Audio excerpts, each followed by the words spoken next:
Time traveller செய்திகள். முதலில் தலைப்புச் செய்திகள். செப்டம்பர் 21 ஜனாதிபதி தேர்தல்.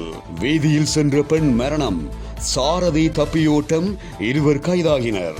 புலிகளை பிளவுபடுத்தியது போன்று ரணில் பெரமுனவை பிளவுபடுத்திவிட்டார்.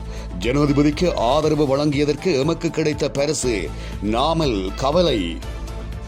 ஜனாதிபதி தேர்தலில் களமிறங்கும் விஜயதாச பொன்சேகா. நியூயார்க் விமான நிலையத்தில் தீ விபத்து, 9 பேர் காயம். தொடர்வென விரிவான செய்திகள். செப்டம்பர் 21 ஜனாதிபதி தேர்தல் நடைபெறும் என்று உத்தியோகபூர்வமாக வர்த்தமானியில் வெளியிடப்பட்டிருக்கிறது. இது தொடர்பில் தேர்தல்கள் ஆணைக்குழு அறிக்கை ஒன்றையும் வெளியிட்டிருக்கிறது. குறித்த அறிக்கையில் 1981 ஆண்டின் 15ஆம் இலக்க ஜனாதிபதி தேர்தல்கள் சட்டத்தின் சட்ட ஏற்பாடுகளுக்கு அமைய ஜனாதிபதியை தேர்ந்தெடுப்பதற்கான பிரகடனத்தை வெளியிடும் திகதியும் பெயர் குறித்த நியமனங்களை ஏற்கும் திகதியும் பற்றி அறிவிக்கும் அதிவிசேட வர்த்தமானி அறிவித்தலிலேயே செப்டம்பர் 21 ஜனாதிபதி தேர்தல் நடைபெறும் என்று உத்தியோகபூர்வமாக தெரிவிக்கப்பட்டிருக்கிறது.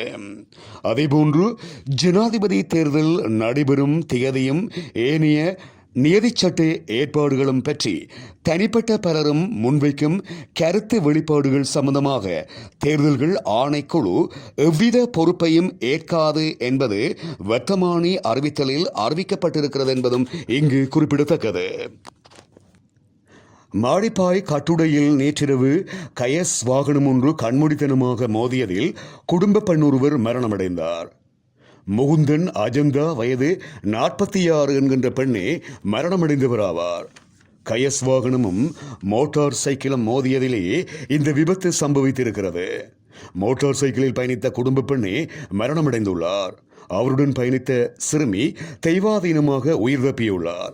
எனினும் காயங்களுக்குள்ளான அவர் மருத்துவமனையில் சேர்க்கப்பட்டுள்ளார். விபத்து தொடர்பில் 2 போலீசாரால் கைது செய்யப்பட்டுள்ளனர். ஆனால் கைது செய்யப்பட்ட 2வரும் வாகனத்தை செலுத்தி வந்தவர்கள் அல்ல என்று பொதுமக்கள் குற்றம் சாட்டுகின்றனர். வாகனத்தை செலுத்திய நபர் மது போதையில் இருந்தார் எனவும் அவர் வாகனத்தை விட்டு தப்பிச் சென்றிருக்கின்றார் என்றும் பொதுமக்கள் போலீசாரிடம் முறைப்பாடு அளித்திருக்கின்றனர். இது தொடர்பில் மானிப்பாய் போலீஸ் நிலைய பொறுப்பதிகாரியை தொடர்பு கொண்டு கேட்டபோது விபத்து தொடர்பில் 2வரை கைது செய்துள்ளோம், 2 தப்பியோடியுள்ளனர்.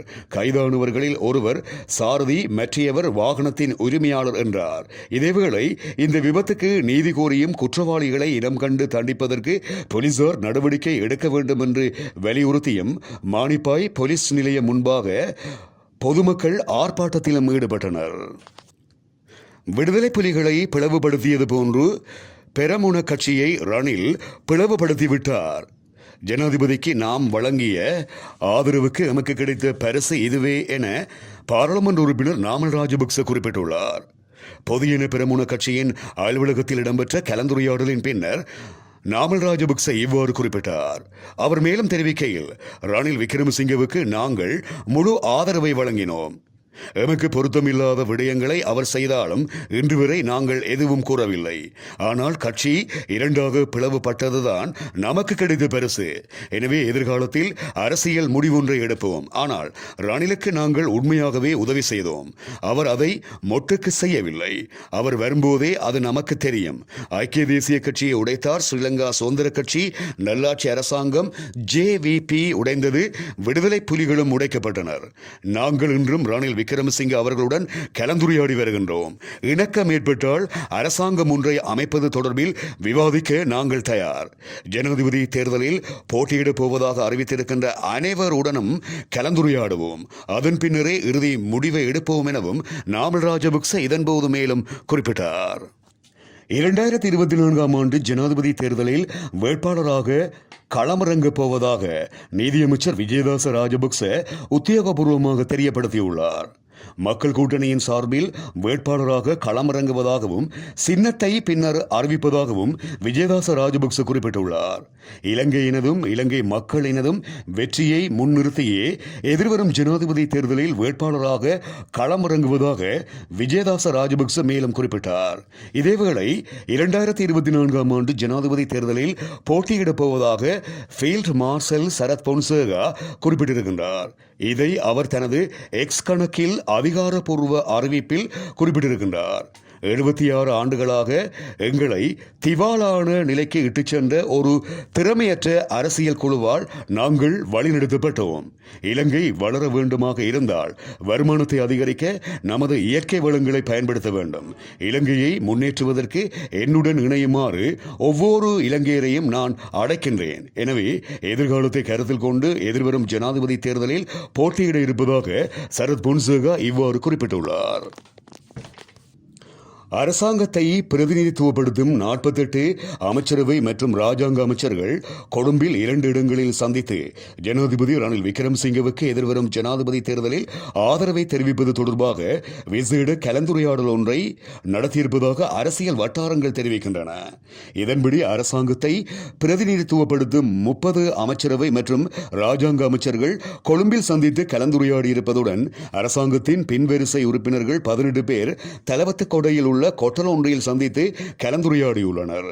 ஸ்ரீலங்கா பொதியன பெரமுன சார்பில் வேட்பாளர் ஒருவரை ஜனாதிபதி தேர்தலில் நியமித்தால் ஏற்படும் நிலைமைகள் குறித்து இருதரப்பினரும் விரிவாக கலந்துரையாடியிருப்பதாகவும் தெரிவிக்கப்படுகிறது. மேலும் இந்த தருணத்தில் தற்போதைய ஜனாதிபதி ரணில் விக்ரமசிங்கவுக்கு தமது ஆதரவை வழங்குவதற்கு இருதரப்பினரின் இறுதி உடன்படிக்கை அனுப்பப்பட்டுள்ளது. ஜனாதிபதி ரணில் விக்ரமசிங்கவின் ஜனாதிபதி தேர்தல் பிரச்சாரம், அரசியல் அலுவலகம் ஸ்தாபித்தல், வாக்களிப்பு முகவர்கள் நியமனம், ஊடக பணிகள் போன்ற விடயங்களில் இருதரப்பினரும் அதிக கவனம் செலுத்தி வருவதுடன் பாராளுமன்றத்தை பிரதிநிதித்துவப்படுத்தும் அரசியல் கட்சிகள் மற்றும் குழுக்களின் ஆதரவை வழங்குவது தொடர்பில் விரிவான வேலை திட்டம் ஒன்றை உருவாக்குவது தொடர்பிலும் நீண்ட கலந்துரையாடல் இடம்பெற்றிருப்பதாக அரசியல் வட்டாரங்கள் மேலும் தெரிவிக்கின்றன. அமெரிக்காவின் நியூயார்க்கில் உள்ள ஜான் எஃப் கெனடி விமான நிலையத்தில் தீ விபத்து ஏற்பட்டிருக்கிறது. விமான நிலையத்தின் டெர்மினல் 8 உள்ள எஸ்கலேட்டரில் தீப்பிடித்தது. இதனால் பயணிகள் அலறி அடித்துக் கொண்டு ஓடினர். உடனே தீயணைப்பு வீரர்கள் விரைந்து வந்து தீயை அணைத்தனர். இந்த தீ விபத்தில் 9 பேர் காயமடைந்தனர். 900க்கும் மேற்பட்ட பயணிகள் வெளியேற்றப்பட்டனர். இந்த சம்பவத்தால் 3 விமானங்களும் ரத்து செய்யப்பட்டன. தீ விபத்து தொடர்பாக விசாரணைகள் நடந்து வருகிறது. இத்துடன் டைம் டிராவலர் செய்திகள் நிறைவடைகின்றன.